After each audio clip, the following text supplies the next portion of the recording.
In the heart of Owerri City, tucked between busy markets and loud street vendors, stood Riverside High School, a prestigious Christian boarding school known for discipline, high exam results, and a strict uniform code.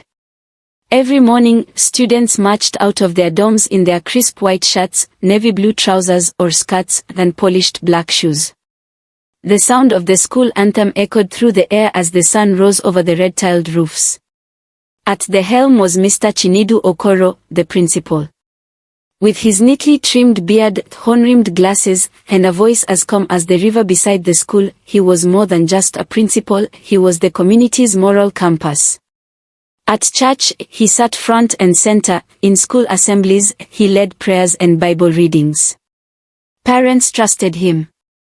Teachers respected him. Students both feared and admired him. Among those students was Amara Nwosu, a shy 15-year-old girl recently promoted to Senior Secondary 2, SS2.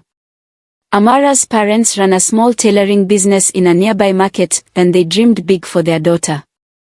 She was dedicated to her studies and quietly involved in the school choir, where her soft voice was often mistaken for a whisper. To her parents, Amara was the golden hope, her Bible marked with countless notes and verses. One Tuesday afternoon, after afternoon classes, Amara's best friend, Ngozi, whispered, "The principal wants to see you in his office, now." Amara blinked, stunned. The principal's office was a forbidding place, tucked behind the staff room, curtained tightly. Amara straightened her uniform, smoothed her braids, and knocked lightly. "Come in, Amara," said Mr. Okoro, voice gentle but firm. She sat, hands neatly folded on her lap, knees pressed together. He smiled, too gentle. "You're a bright girl, Amara. Quiet. God-fearing. Just the kind of girl the enemy tries hardest to trap." He opened a worn Bible and read a verse about purity and obedience, then prayed over her. Then came the questions. "Do boys talk to you? Have you ever done anything unholy?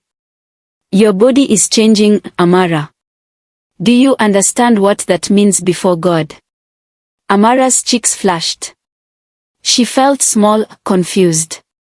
Mr. Okoro stood and circled the desk, placing a hand on her shoulder. Sometimes God sends a father to guide his daughters, to protect them from sin. His hand lingered longer than comfort allowed, on her hair, her back, places no teacher had the right to touch. Amara froze. Her heart pounded like a drum. She wanted to scream, but the words died inside her. He handed her a packet of chin-chin biscuits, whispering, "Don't tell anyone. They won't understand." Amara left the office different. Something had shifted inside her. She didn't tell her mother, Mrs. Nwosu, who had always been proud of her daughter's discipline. But that night, Amara cried quietly into her pillow, her bright eyes now shadowed. The calls to the principal's office didn't stop. Ngozi, Blessing, and Ada, all young girls with hopeful smiles, were summoned one after another. Blessing was only 13, the day student who walked home every evening to her grandmother's house in the nearby estates.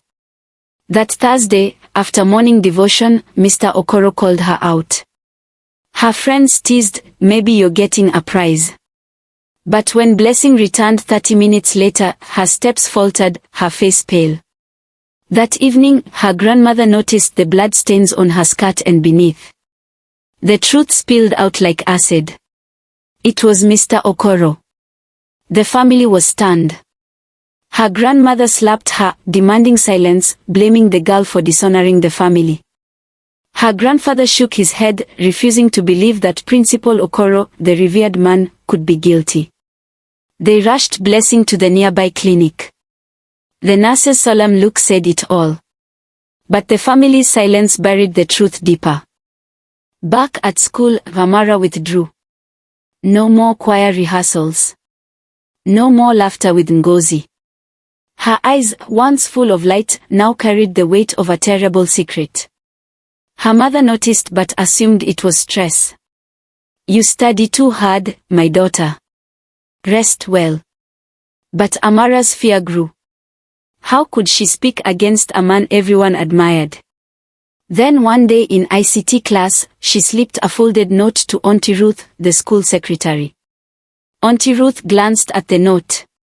The eyes looking back were swollen with unshed tears. Later, behind locked doors, she read, "Auntie Ruth, please don't ignore this. He's doing things, not just to me." Ruth's heart ached. Mr. Okoro had hired her years ago, preaching about guarding the children. Could it all be a lie? That evening, she sought out Amara privately in the school garden, away from prying eyes. "Tell me everything," Ruth said softly. Tears fell. Amara spoke, voice trembling, of fear, confusion, and pain. Ruth's blouse was soaked by the end of the confession. Determined, Ruth reached out to the other girls quietly over the week, Ngozi, Blessing, Ada, and 2 more, gathering stories of whispered horrors behind closed doors. Each confession chipped away at the facade Mr. Okoro had built. Ruth handed each girl a small diary. "Write everything," she urged. "Dates, times, words, where he touched you. Don't leave anything out." Under cover of night, Ruth accessed the school CCTV system. Most cameras were faulty, but one hallway camera caught Amara entering the principal's office at 3:41 p.m., not leaving until after 5 p.m.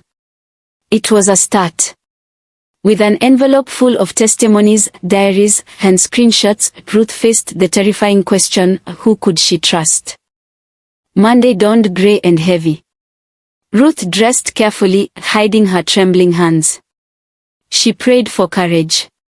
At school, she approached Mrs. Is, an inspector from the Ministry of Education known for her no-nonsense approach to school safety.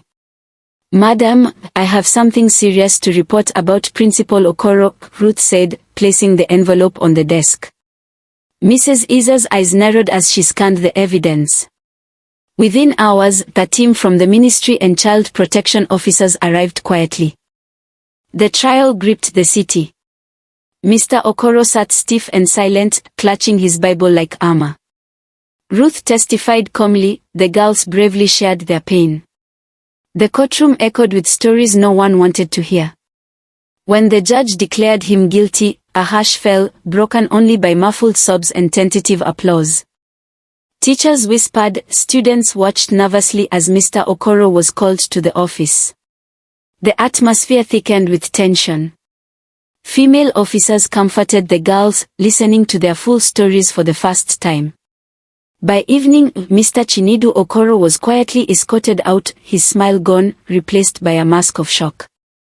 Months later, Ruth was invited to join a national task force on school safety. She sought no fame, only justice. And the girls. They began to heal, walking taller, laughing louder. Because one voice refused to be silenced. Because one woman said, enough.